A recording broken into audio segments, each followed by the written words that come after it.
Hi, everyone. Hello again. Page 86 of the Proclaimer's book, the subhead is Everyone Wanted to Go to St. Louis. In 1941 recalls Norman Larson, who had recently entered the full-time ministry. We all felt we were in for some critical days ahead with the war now going on in Europe. So everyone wanted to go to St. Louis. For what? Why, for the Theocratic Assembly of Jehovah's Witnesses in St. Louis, Missouri, August 6 to 10, 1941. And everyone came. The convention facilities were filled to overflowing. According to a police estimate, a peak of 115,000 persons attended. Excuse me. From the first day, the convention program provided timely encouragement. Brother Rutherford's opening discourse, Integrity, sounded the keynote of the convention. We realized more clearly than ever before why Jehovah was permitting such intense persecution of his people worldwide, recalled Hazel Burford, who served as a missionary for nearly 40 years until her death in 1983. Reporting on the convention, the 1942 Yearbook of Jehovah's Witnesses added, all could see clearly that there lay ahead of them a great work of witnessing to be done, and that by doing so they would maintain their integrity, though they'd be hated by all men and worldly organizations. A touching scene at the convention came on Sunday, August 10, which was Children's Day. When the morning session opened, 15,000 children between 5 and 18 years of age were assembled in the main arena directly in front of the platform and in a place similarly set aside at a trailer city where an overflow crowd listened. As Brother Rutherford, then in his early 70s, stepped onto the platform, the children cheered and applauded. He waved his handkerchief and the children waved back. Then in a clear, kind voice, he addressed the entire audience on the theme, Children of the King. After talking for over an hour to the audience in general, he directed his remarks to the children seated in the reserved sections. All of you children, he said, fixing his attention on the young beaming faces before him, who have agreed to do the will of God and have taken your stand on the side of his theocratic government by Christ Jesus, and who have agreed to obey God and his King, please stand up. The children rose as one body. Behold, exclaimed the enthusiastic speaker, more than 15,000 new witnesses to the kingdom. There was a burst of applause. All of you will do what you can to tell others about God's kingdom and its attending blessings. Please say aye. Let me read that again. All of you who will do what you can to tell others about God's kingdom and its attending blessings, please say aye. A thunderous cry, aye. To climax it all, Brother Rutherford announced the release of the new book, Children, which was received with shouts of joy and tremendous applause. Afterward, the speaker, a tall man, shared in distributing free copies of the book as a long line of children walked up on the platform and filed past him. Many wept at the sight. In the audience that Sunday morning were many children who lived up to their shout of aye. Lavon Krebs, Merton Campbell, and Eugene and Camilla Rosam were among the young ones who received a children's book on that occasion. Still serving at the Society's headquarters in 1992, they have devoted 51, 49, 49, and 48 years, respectively, to the full-time ministry. Some of the children went on to serve in foreign missionary assignments, including Eldon Dean in Bolivia, Richard and Peggy Kelsey, Germany, Raymond Templeton in Germany, and Jenny Klakowski in Brazil. Indeed, that Sunday morning program in St. Louis made a lasting impression on many young hearts. On Sunday afternoon, Brother Rutherford had some parting words for the conventioners. He encouraged them to carry forward the work of proclaiming God's kingdom. I feel absolutely certain, he told them, that from henceforth Those who will form the great multitude will grow by leaps and bounds. He urged them to return to their respective parts of the land and put on more steam. Put in all the time you can. Then came his final words to the audience. Well, my dear brethren, the Lord bless you. Now I won't say goodbye because I expect to see you at some time again. But for many, it was the last time they would see Brother Rutherford. Well, I guess I'm disappointed because here we have more than a page about essentially one convention and one book. Yeah, and they don't tell you what's in the book, though. Yeah, what's in the book? And from the first day of this convention in St. Louis, there was timely encouragement.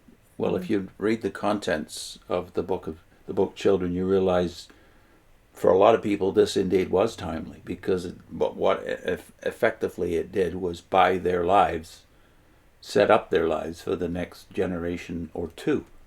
I know some of these people. I know the Rosams. I didn't know them personally that well, but they were frequently in our JW circle in Southern Ontario, because Eugene Rosam was later on the branch committee in Canada and was the public spokesman on television when this would be in the late 70s, early 80s. So this is 40 years after these events. Yeah, so it's presented in a way in which you feel like it's almost like these movies that, set it up so that it's so rah.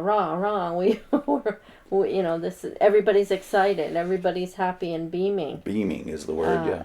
And then it does say about these people that are serving. It tells you the years some of them have spent at headquarters. 51, 49 twice, and 48, and then some in full-time missionary assignments. Those people didn't have children. And that book was one of the reasons they didn't have children. So it did have a lasting impression, because it robbed them of any children and grandchildren.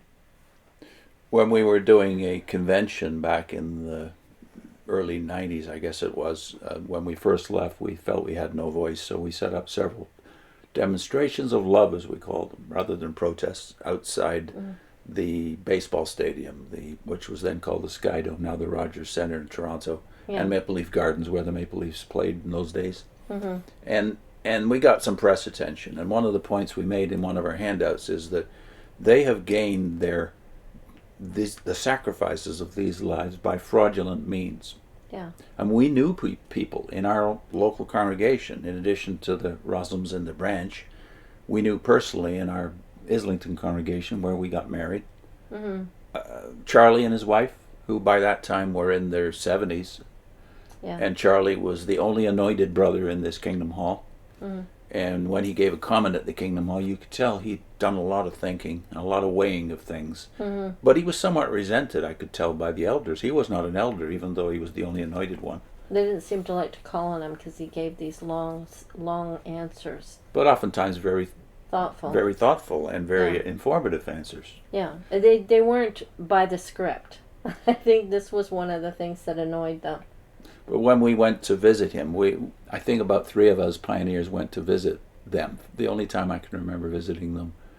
And it was evident from the conversation as Charlie walked around the room and told us about their decades in the organization.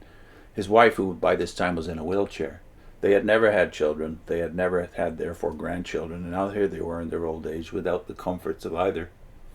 And you could tell there wasn't exactly bitterness there, but there was an awful lot of disappointment in the way they told the story. Regret. There seemed to be regret, you said. So that's why fraud popped into our heads when we did the public demonstrations, that they have grabbed the lives of these people. They've stolen the lives of these people. And when you total up the numbers, you realize that's about 15 million people. It's fraudulent because those people in 41 who heard this message thought it was just a temporary decision. Okay, I won't do this. Now the book Children, if you've ever seen it, is a kind of tale about two people, fictional tale about two people who are in love but decide not to get married and not to have children then, right? So we'll wait to do that when the new system comes, which is very soon. So this is how it's They were saying within the whole months. Story, yeah, the whole at this point. The whole story is that way. So I remember when we were doing those demonstrations, we had made up a sign that said, because the fictional couple were called John and Eunice, and they decide to stay in their prospective parents' homes until the new system's here. So we had made up a sign that said, "Happy anniversary, John and Eunice. 50 years living with your parents." And then every year that we did the demonstrations, we would just cross out and add another year. And we had a reference to the children book and a page. And I think we were a bit punchy when we made that sign. I think, we'd been making signs, and I don't know what inspired us, but we decided to make that sign. And we carried it around. And at one of the conventions, a young man came across the street who was studying at the time with the witnesses and was curious about that sign. He said, "Who are John and Eunice?" Right? So we told him about it. When he got back to his home congregation where he was studying and going to the meetings, they had a copy of the book. So he looked it up. And then he contacted us. We had, on the signs, we had means of contacting us. So he must have written it down.